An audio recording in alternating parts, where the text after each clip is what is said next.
What I'd like to do in just these few moments that I have with you is share just briefly some of what I have been hearing and learning around the council in the last 5 to 6 months since my appointment. This journey for me began in September in Chicago when I was introduced to our constituency as a senior fellow for diversity. And as Shirley Hoekstra and I talked, we understood that for 20 years or so, we have been trying to move the diversity agenda ahead primarily through volunteers and commissions. And we understood that the future had finally arrived. We were no longer talking about projections on our campuses. We were now talking about present and future reality. And if we were going to make any marked progress whatsoever as a movement, as a higher education sector, we needed to do something demonstrable, we needed to do something concrete, and we needed to do something now.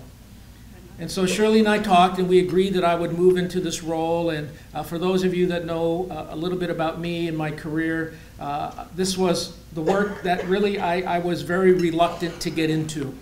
I was very much a Jonah in this work, always believing that it was somebody else's responsibility to lead this. And but the reality is, if we don't take the initiative, if we don't provide leadership, it's simply not getting done. And so we are entering now into a new era, a new phase of diversity work in the Christian higher education movement. And we're doing it at a time of great challenge. 2015 has been called the worst race year in the history of the United States, maybe second only to 1968. In fact, just this week, the Southern Poverty Law Center introduced its latest research on the growing number of hate groups that have appeared in our country in the past year. It's grown by 14%. The highest growth coming in new chapters of the KKK and chapters of black separatist movements, which is not the Black Lives Matter movement. That's different. They're not classified as a hate group because they're not. But the fact of the matter is that there is growth in both of those extremes tells us that racial polarization is worse today than it has ever been. And so we have work to do. It's also a time when we're witnessing the decline of Protestant privilege in the United States. Protestants are having to learn a new posture. It's the posture of humility. It's the posture of being taken out of the mainstream and the limelight and relegated somewhat to the margins. That's a new way of being for many Protestant groups. And yet those who have been on the margins have welcomed them. And so it's a new day. It's a new time. And when I think about what our challenges that lay ahead, one of the things I knew I had to do was listen. And so since September, I have been on a listening tour that started with the Diversity Conference in Chicago and just ended this past weekend with a trip to the U.S.-Mexican border as part of a global immersion project. And that was a transformative experience, a powerful experience to see the plight of the immigrant from both sides of the border. And so on one day to travel with Border Patrol and to understand that their titles have now been changed to Homeland Security and to see towers with lights and it's just a very different feel. And then you cross the border to the other side and you see the border painted with beautiful colors, words like empathy and hope plastered all over them. There are two towers that Dr. Jamie Gates at Point Loma Nazarene talks about. On the U.S. side, it's a lookout tower that looks very much like it would be armed by somebody with machine guns. And on the other side of the border, it's a lighthouse. And so you just are reminded that those of us who come to this work come to it from different vantage points. We come to this work with very different perspectives, life experiences, and understanding. And yet God, for some reason, for such a time as this, has brought us all together. And as Erica noted, when I see groups like this, I'm reminded that this is what the kingdom of God looks like. And we're going to see it this weekend with our students and with the speakers and with the staff and those who serve. It's just a wonderful mosaic of beauty that God has brought together on our Christian colleges and university campuses. So this tour began with a conversation on diversity. It then led me to interacting with students from across the council. I then met with groups of presidents at the President's Conference just a few weeks ago. And then last week in San Diego, we actually hosted 6 peer group conferences, and I'll read their titles in just a moment. And so what I want to do in just these few minutes is share with you some of the highlights of what I'm hearing from those who are in the trenches doing this work, and how that is informing our agenda and some of the things we need to be paying attention to as we go forward. And so when I talk to students of color in particular, it's important for us to understand that they are enrolling onto our campuses in record number. In fact, it is not surprising to find upwards of 20, 30, 40, 50, and 60% students of color in the CCCU today. This is unprecedented in our history. But what it also means is that students are achieving critical mass. And when they achieve critical mass, they are now beginning to shift the culture of those institutions. They are having a direct impact on culture change on many of our Christian college campuses. And as a result of that, they are noticing things that they hadn't noticed in the recruitment phase of their time coming to those campuses. And for one, the campuses don't look like the brochures. They don't look like the websites. And they're wondering where all those faculty of color are that you so boastfully advertised during orientation and SOS week. And so as a result of that, they are making their voices known. And we have to pay attention. We have to take notice. And so when I think about these students, and when I think about the fact, as Erica said, they are here, they are paying the same tuition as all other students. They have been promised an equal education as all other students.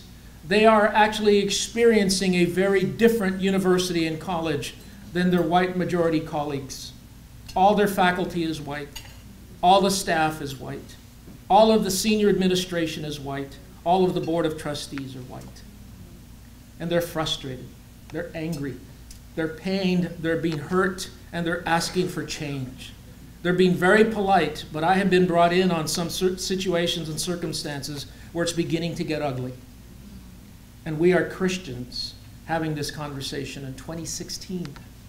And so the students are asking for change. They're asking for their administrators to be in the journey with them. They are begging for faculty who get them, who understand them, who know them, who appreciate them, and teach to their particular context and to their learning styles and to their frames of reference, so that they're not constantly having to accommodate to a white majority culture. That's right. And so these students are there, and yet they're doing this very respectfully, very kindly. But I can tell you that it's beginning now to reach a boiling point with many of them. But they're calling out to those of us with influence and power to work for change, so that when they graduate from our institutions, they'll be able to look back and say, I had an equal education as my white peers did.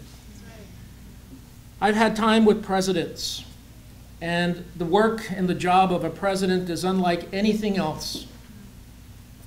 It's estimated today that presidents spend upwards of 70% of their time raising funds. And it's as our former president here, Clyde Cook, used to say, he's raised so much money over the years that when he meets people now, he shakes hands like this. And that was Dr. Clyde Cook. But the fact is, a recent report by the Association of Governing Boards for Colleges and Universities, a University of Virginia study that was quoted recently by President Phil Ryken at Wheaton College, indicated that one of their findings was that the job of the president has now mutated beyond the ability of any one person to do it. And so presidents have to rely on senior leaders. They have to rely on others to assist with shouldering and with helping do the work of the president's office. Presidents love students. They love their staff. They love the faculty. They love parents, alumni, donors. They love their constituencies. But they're carrying a tremendous burden today. And the expectation, of course, is that the presidents will also be in the trenches with this work. And I'm happy to report that I am working with more presidents today than I have ever in my 21 years in Christian higher education who said, help me get on the journey. Help me get on the journey. I'm sure you know that we are the only higher education sector without a president of color. We've made incremental progress in gender, but we do not currently have a president of color in our movement, and that's an indictment upon us. And so my role really is to help our campuses build capacity, to prepare our institutions for a more diverse leadership style, and a more diverse reality, which is our world. Presidents want to get to the work of their priestly, prophetic, and kingly roles, but they're finding that they spend most of their time managing crises and problems. When I meet with chief diversity officers, multicultural affairs staff, faculty of color, staff of color, and a handful of board of trustees of color in our movement, they're in the trenches, but they're spending an enormous amount of time putting out fires, carrying heavy burdens, wearing many hats. And one of the greatest cries coming up out of this group is the question surrounding sustainability and whether they can continue in those roles for much longer, because the work is just too difficult to shoulder alone. They're asking for resourcing. They're asking for networks. They're asking to be convened. I have a growing list of individuals around the country that simply want my time because they feel I'm someone that they can reach out to. And yet when you think about it, we're reaching a milestone year on many of our campuses where we have individuals who have been in the trenches for over 20 years, Glenn being one of them. Glenn is one of the deans of multicultural affairs workers, chief diversity officer workers in our movement. Rodney Sisko at Wheaton would be another one. Michelle Lloyd Page at Calvin College is another one. And one other here in our room today, Dina Gonzalez Pina from Fresno Pacific, has logged over 20 years of work in this area as well, and Dina's sitting over there. She needs a hand as well.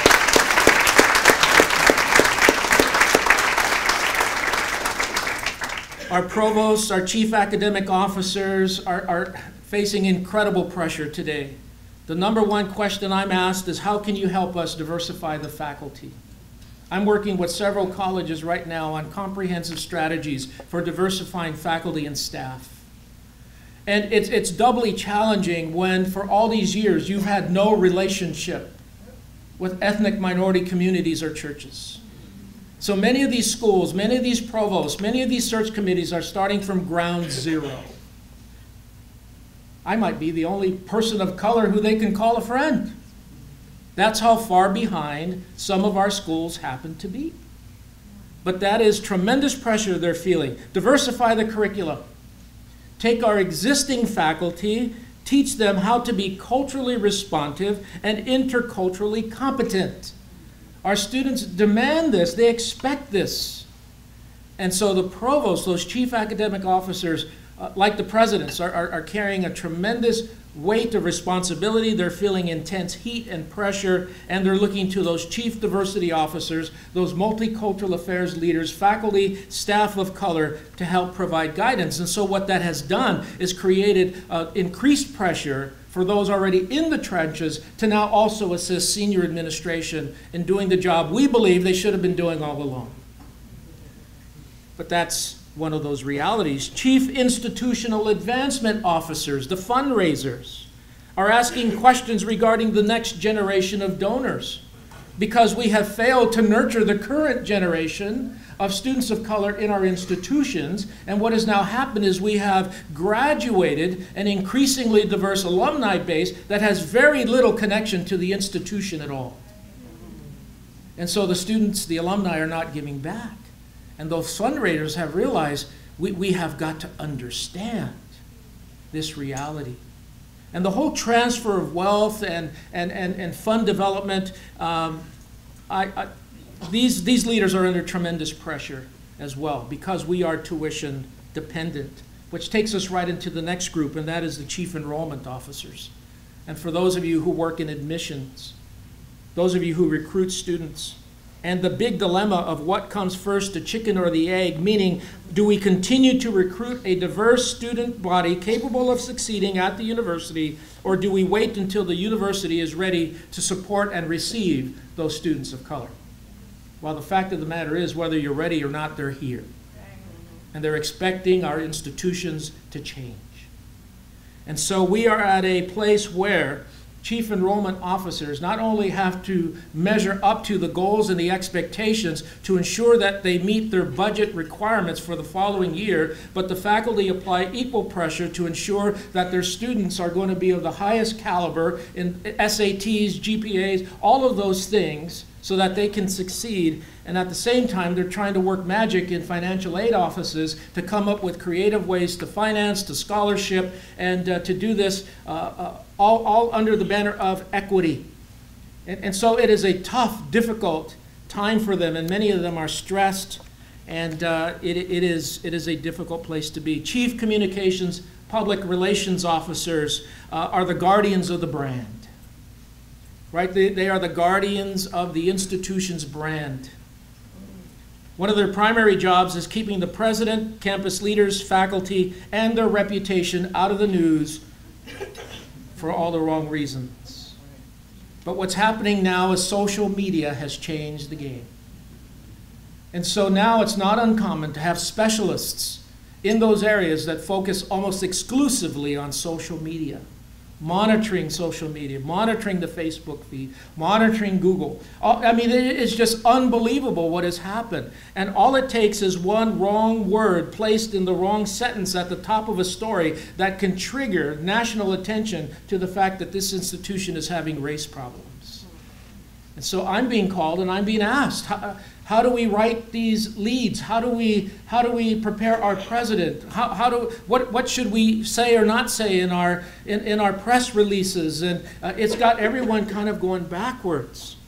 And so they spend a lot of time on public relations and crisis management because, again, we've not been thinking long and deep about some of these issues.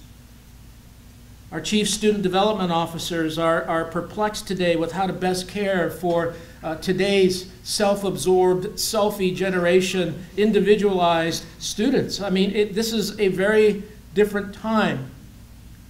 And those of you in student development understand that you care. You want to serve. You want every student to thrive and do well. But there's so much complexity that they bring to the learning environment that it's becoming very difficult to manage. And then we have students of color who bring their own social, cultural, religious identity needs to our campuses. And they expect you to know and understand every one of them and help them be successful.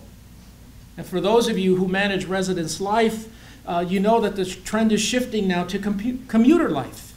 And so fewer students of color actually taking up residence on our campuses and instead driving to campus is shifting the way we've done facilities planning and the way we have built our staff, the way we have done training, and it's putting pressure on virtually every sector of our universities. And then finally, our campus pastors and campus ministers that I had a chance to spend significant time with very recently. Again, those of you who know me know that I have been a pastor.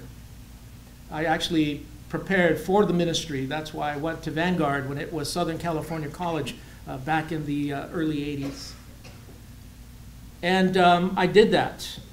But God led me to Christian higher education, and I began to realize that because of our commitments to Christ-centeredness and our commitment to the integration of faith with learning, that this was just as much about ministry as being a local church pastor. And so my call shifted. And that's where Glenn was instrumental in helping to guide me and direct me and what it means to integrate faith with this understanding surrounding racial justice and diversity and all of these things that we're now dealing with. And one of the questions campus pastors is asking is, how do we care for the souls of our diverse students? Because for many of our Christian colleges and universities, they started out as exclusively Protestant evangelical schools that served their churches, which looked just like them. And now we're finding on our campuses, and this was one of the biggest eye-openers for me when I went to Fresno, is that this ethnic German Mennonite Brethren school was now majority Latino. And the largest percentage of faith represented in those students was Roman Catholic. So how do you reconcile a Mennonite Brethren, Anabaptist, evangelical identity with that of a Roman Catholic constituency that expects to be served ashes on Ash Wednesday in the chapel service? We are entering into a whole new phase of doing ministry. I'm on the board of trustees at Seattle Pacific University. And when I look at the demographics and I look at the enrollment trends and we're looking at these students, it's striking to us that not only is Seattle Pacific becoming increasingly diverse, upwards of 35% of students of color now, but that they're also increasingly Protestant Pentecostal.